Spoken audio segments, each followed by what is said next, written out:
दोस्तों, मैं आज आप लोगों को सेविंग क्यों करना चाहिए अपने लाइफ में, ये क्यों इतना इम्पोर्टेंट है, इसके बारे में बताऊंगा।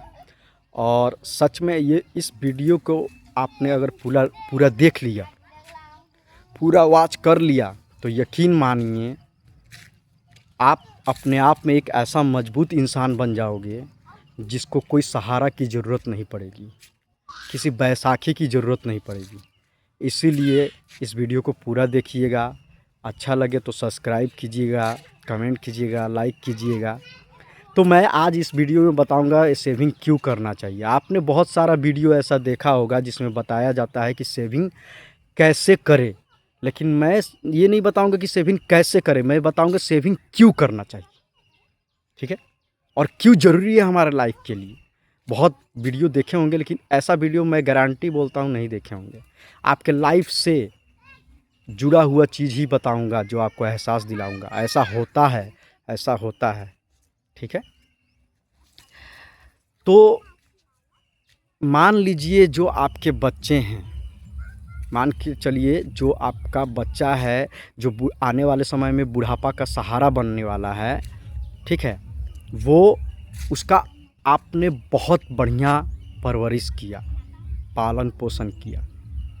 हर माँ बाप करते हैं, हर गार्डियन करता है, हर गार्डियन चाहता है कि मेरा बच्चा बड़ा हो, नाम कमाए, मेरा बुढ़ापे का सहारा बने और बहुत अच्छा व्यक्ति बने। सभी चाहते हैं, लेकिन क्या ऐसा होता है? 100% ऐसा होता है? नहीं होता है। क्यों नहीं होता है और किस लिए नहीं होता है, मैं बताऊंगा आपको, आप सुनिएगा। मैं प्रैक्टिकली बता रहा हूँ, ऐसा होते हुए मैंने देखा है। देखिए, मान लीजिए तो आपके बच्चे, मतलब जिसका जो बुढ़ापा का सहारा है, उसको आपने बहुत बढ़िया मतलब परवरिश दिया, बहुत बढ़िया ज्ञान दिया, बहुत बढ़िया सुविचार दिया उसको, और वो आपसे जब 12 साल 13 साल तक था तब तक आपसे जुड़ा रहा। और बच्चे जब 12 साल 13 साल तक रहते हैं, वो माँ बाप से जुड़ा हुआ रहता है। उसके बाद उसको अपने माँ बाप के छत्र छाया से दूर जाना पड़ता है। क्यों? क्योंकि हायर क्लास की पढ़ाई करनी पड़ती है, और हायर क्लास की पढ़ाई तो वो घर पर रहकर कर नहीं सकता है, गांव में रहकर कर नहीं सकता है। तो उसको या तो शहर जाना पड़ेगा या फिर घर से किसी दूसरे राज्य में जाना पड़ेगा।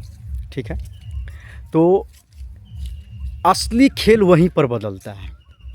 असली खेल जो है वहीं पर बदलता है, क्योंकि उसके बाद वो हायर क्लास का पढ़ाई करने के लिए जब वो घर से दूर जाता है, तो वो एक ऐसा माहौल में जाता है जहां उसके 10 नए दोस्त बनेंगे, 10 नए दुश्मन बनेंगे।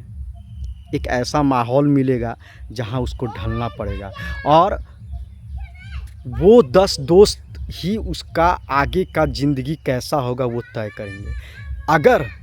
अगर मान लीजिए वो जो 10 दोस्त उसे मिले हैं वो खुद पहले से बिगड़ा हुआ हो, ऐसा मिल जाए, तो मैं गारंटी के साथ कहता हूँ कि आपका परवरिश बेकार चला जाएगा, और आपके बच्चे जो हैं वो भी सेम उसी प्रकार बन जाएंगे जैसे वे दोस्त हैं। ठीक है, इसमें आपकी कोई गलती नहीं है, क्योंकि ज़िंदगी भर आप अपने पास तो नहीं रख सकते हो। हाँ, एक गलती है, क्योंकि पहले का जो गार्डियन था, वो पहले के जो पेरेंट्स थे, वो पहले क्या करते थे, वो घर से दूर जाने के बाद भी बच्चों पर निगरानी रखते थे। ठीक है, निगरानी रखते थे कि मेरा बच्चा कहाँ जा रहा है, किसके साथ घुल मिल रहा है, और कैसा माहौल में रह रहा है, कैसे दोस्तों के साथ रह रहा है, ये सब ध्यान रखते थे। लेकिन आज टाइम किसके पास है? तो असली खेल वहीं से अगर 10 दोस्त उसके कॉलेज के क्लासमेट अगर बढ़िया मिल गए, कोचिंग क्लासमेट बढ़िया मिल गए, अच्छे मिल गए, तब तो उसकी ज़िंदगी और संवर जाएगी। अगर बिगड़ा हुआ मिल गया तो आप कुछ नहीं कर सकते। असली खेला वहीं से चालू हो जाएगा, वो भी वैसा ही निकलेगा। और तभी तो आप देखते होइएगा, बहुत ऐसा परिवार है जो जिस परिवार में सभी शिक्षित है, माता पिता, दादा दादी, बड़े भाई सभी शिक्षित हैं, बहन सभी शिक्षित हैं, उसके बावजूद भी उस घर के बहुत ऐसे घर के बच्चे होते हैं जो बाद में जाकर एकदम से बिगड़ जाते हैं। ऐसा क्यों होता है जबकि उसके घर में तो सभी कोई शिक्षित थे, उसको तो और अच्छा सुविचार मिलना चाहिए था। ऐसा इसीलिए होता है क्योंकि हम अपने ज़्यादातर लाइफ का जो समय है वो अपने दोस्तों के साथ बिताते हैं, एक ऐसे माहौल में बिताते हैं जहाँ हमको ज़्यादा समय अपना जो कीमती वक्त है वहीं पर देना है। अब मान लीजिए आपके बच्चे, भगवान ना करे आपके साथ ऐसा हो, वो बच्चा मान लीजिए वो बच्चा बड़ा होकर आपको, जब आप बूढ़े हो जाओ, आपको घर से निकाल दे या फिर अपने ही घर में आपको नौकर की तरह जीने पर मजबूर कर दे, आपके साथ ऐसा व्यवहार करे। अब बताओ आप कहाँ जाओगे? अपने आत्मसम्मान को मारकर क्या रह पाओगे? ऐसा होता है, ऐसा होते हुए मैंने खुद देखा है प्रैक्टिकली, तभी बता रहा हूँ। और आप लोग भी अपने आसपास कहीं सुने होइएगा, आए दिन ऐसे सुनने को मिलता है। अब क्या करोगे बताओ? अब बताओ क्या करोगे? उस वक्त आपका कौन सहारा बनेगा? जिसकी उम्मीद आपने लगाया था वो तो बेकार निकल गया। अब क्या करोगे? और जब बच्चे बिगड़ जाते हैं ना, उसके बाद उस लास्ट टाइम आप कुछ नहीं कर सकते हो। आप चाहे उसे कहीं भी ले जाओ, किसी भी प्रवचन देने वाले साधु के पास भी ले जाओ, फिर भी वो नहीं बदलेगा, क्योंकि उसका वही समय था, वही कॉलेज का समय था, अपने कोचिंग का समय था। उसी समय वो अगर बदलना रहता तो बदल जाता, लेकिन अब कुछ नहीं हो सकता, अब नहीं बदलेगा। तो आपका सहारा कौन बनेगा? आपका सहारा जो सेविंग करके आपने रखा है, जो रुपया है, पैसा है, वही आपका सहारा बनेगा। इसीलिए मैंने बोला है शुरू में ही कि सेविंग करो, क्योंकि रुपया से बड़ा कोई अपना नहीं होता है। ठीक है। अब वो मान लीजिए आपने 1,000 रुपया जो शुरू से सेविंग करके रखा है, जो भी आपका क्षमता है, 1,000, 2,000, 500, मान लीजिए आपने 1,000 रुपया SIP किया था। ठीक है, SIP किया था और SIP करने के बाद आप भूल गए थे। मैं ये नहीं कहता हूँ कि इस चीज़ में इन्वेस्ट करो, रिसर्च करो, रिसर्च करने के बाद जो अच्छा लगे उसमें इन्वेस्ट करो। FD करो, RD करो, म्यूचुअल फंड में डालो, इंडेक्स फंड में डालो, लेकिन डालो, और जो पैसा डालो किसी को मत बताओ। अब वो खुद भी भूल जाओ कि मैं डाल रहा हूँ। अब ये जब इतना भयंकर समय आपके लाइफ में आएगा, तब आपका पत्नी जब रोएगी तो आप उस समय अपने पत्नी को बताओगे, टेंशन क्यों लेती हो? तुम्हारा पति तब भी निकम्मा नहीं था, अब भी निकम्मा नहीं है। जब ऐसे सांड जैसे आदमी को मैं पाल सकता हूँ, तो फिर हम अपनी ज़िंदगी क्यों नहीं पाल सकते हैं? मैंने 1,000 रुपया जमा करके रखा था और वो मैं जाकर बैंक से निकाल कर लाता हूँ, और इसी में अपना गुजारा बसारा किया जाएगा, गुजर बसर किया जाएगा। सॉरी, वर्ड अगर गलती हो तो माफ़ कीजिए। ठीक है। तो उस समय आप वो पैसा जब लाकर अपने पत्नी के हाथों में दोगे ना,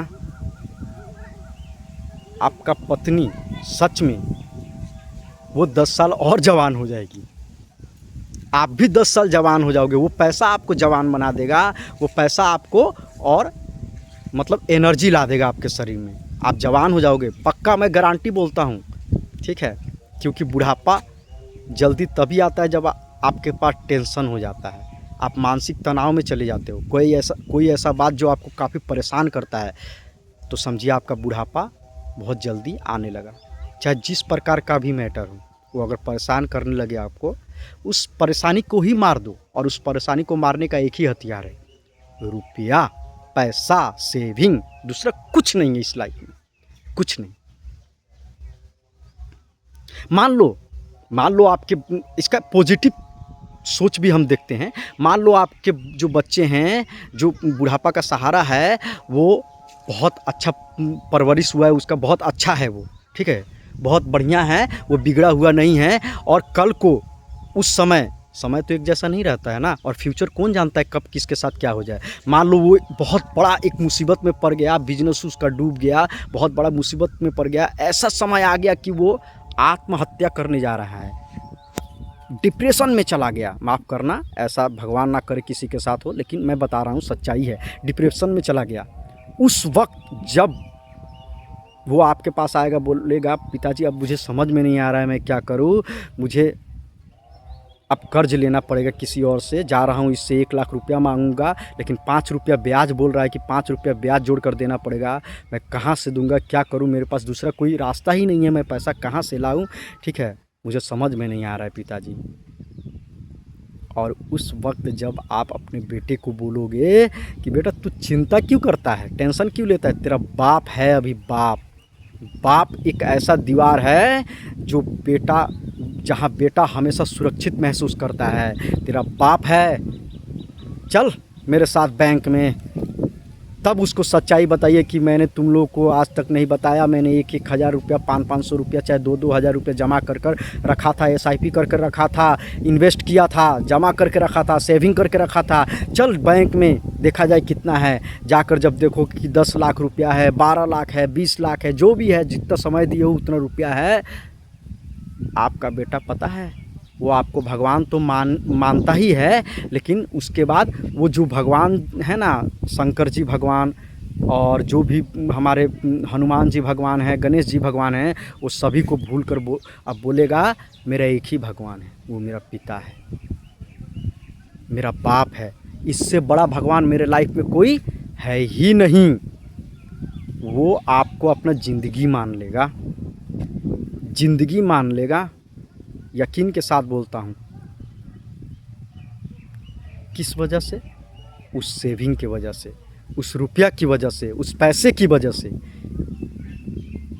इसीलिए सेविंग कीजिए। 500 रुपया तो ऐसे उड़ा देते हैं आप लोग, 500 रुपया तो किसी दोस्त यार के चक्कर में उड़ा देते हैं, जो दोस्त यार कल को आपको भूल जाएंगे, पूछने भी नहीं आएंगे कि आप कैसे हो, क्या करते हो, ना करते हो, ठीक है।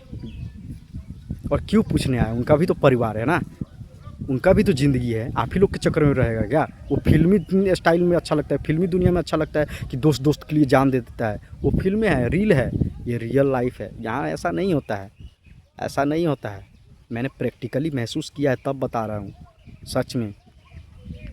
तो वीडियो अच्छा लगा हो तो सब्सक्राइब कीजिएगा, फॉलो कीजिएगा और कमेंट कीजिएगा, लाइक कीजिएगा, सपोर्ट कीजिएगा मेरा मतलब, ठीक है, सब तरफ से। और आज से ही सेविंग शुरू कर दीजिए, मैं यही कहना चाहता हूँ। 500 रुपये कोई ज़्यादा नहीं होता है, 500 1000 जो भी आपका इनकम है उसका थोड़ा सा सेविंग ज़रूर कीजिए और किसी को ना बताइए, और भूल जाइए। Thank you.